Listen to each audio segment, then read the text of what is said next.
आज के इस पर्टिकुलर वीडियो लेक्चर में हम लोग एक new recruitment notification date is CRIS की तरफ से आ रहा है, centre for railway information system की तरफ से।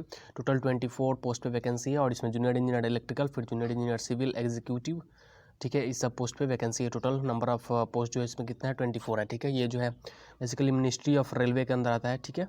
चलिए, तो उसके बाद में हम लोग सबसे पहले एजुकेशन क्वालिफिकेशन के बारे में देख लेते हैं। तो देखिए, सबसे पहला जो पोस्ट है जूनियर इंजीनियर इलेक्ट्रिकल के लिए जो है 3 years diploma in electrical engineering होना चाहिए, ठीक है।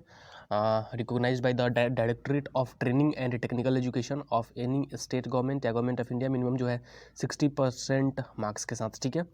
और उसके बाद में अगर हम लोग देखें तो बेसिक सेकंड अगर देखें जूनियर इंजीनियर सिविल के लिए भी 3 years diploma in civil engineering चाहिए, ठीक है। उसके बाद में अगर हम लोग एग्जीक्यूटिव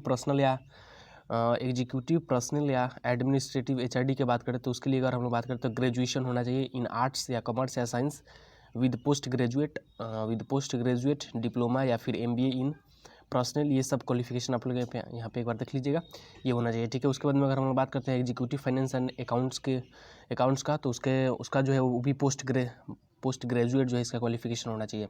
उसके बाद में अगर हम लोग बात करते हैं एग्जीक्यूटिव प्रोक्यूरमेंट के बारे में तो 3 years diploma in any engineering discipline और MBA in logistics and supply chain management, ठीक है। तो इसमें अगर आप जो है क्वालिफिकेशन को होल्ड करते हैं तो ठीक है, तो इस फॉर्म को आप लोग फिलअप कर सकते हैं। इसमें जो है बेसिकली अगर हम बात करते हैं, देखिए सर, इसका जो application online application starting date है जो है 21/11 है, मीन्स आज से स्टार्ट होगा और फिर जो है लास्ट जो है 20/12 तक है, ठीक है। उसके बाद में अगर हम लोग एज लिमिट की बात करें तो एज लिमिट 22 से 28 ईयर है, ठीक है। उसके साथ जो है 5 इयर्स जो है SC/ST के लिए एज रिलैक्सेशन है और OBC के लिए जो बेसिकली 3 इयर्स है, ठीक है। उसके बाद में अगर हम लोग पे लेवल मैट्रिक्स की बात करते हैं तो लेवल 6 और 7 रहेगा, ठीक है, CPC का। चलिए, उसके बाद में अगर हम लोग बात करते हैं इसका जो कट ऑफ डेट है बेसिकली 31 दिसंबर 2022 है, ठीक है। उसके बाद में हम लोग देखते हैं कि सबसे पहले इसका सिलेक्शन प्रोसीजर क्या रहेगा। तो देखिए, सबसे पहले इसमें क्या होगा बेसिकली इसमें जो है CBT बेस्ड MCQ पेपर होगा, ठीक है। उसमें जो पार्ट 1 में अगर हम लोग जूनियर इलेक्ट्रिकल की बात करें तो पार्ट 1 में बेसिकली रीजनिंग रहेगा और फिर पार्ट 2 में जो आपका ब्रांच पेपर है उससे जो है 96 क्वेश्चन रहेंगे और रीजनिंग से कितना रहेंगे 24 क्वेश्चन रहेंगे। वही अगर हम लोग सिविल की बात करते हैं तो सिविल में भी रीजनिंग से 24 क्वेश्चन रहेंगे पार्ट A में, और पार्ट B में जो होगा ब्रांच पेपर से 96 क्वेश्चन रहेंगे, ठीक है। ये जो है ऑब्जेक्टिव बेस्ड होगा, CBT बेस्ड होगा, ठीक है।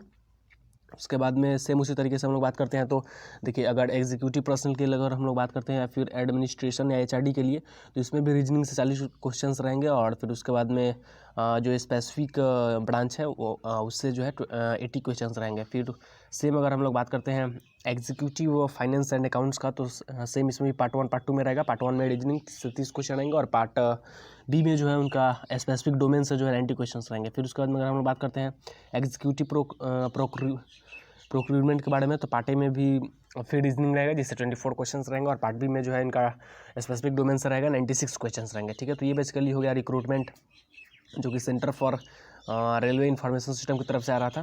तो आज के इस पर्टिकुलर वीडियो लेक्चर में इतने, डेट्स ऑल, थैंक यू।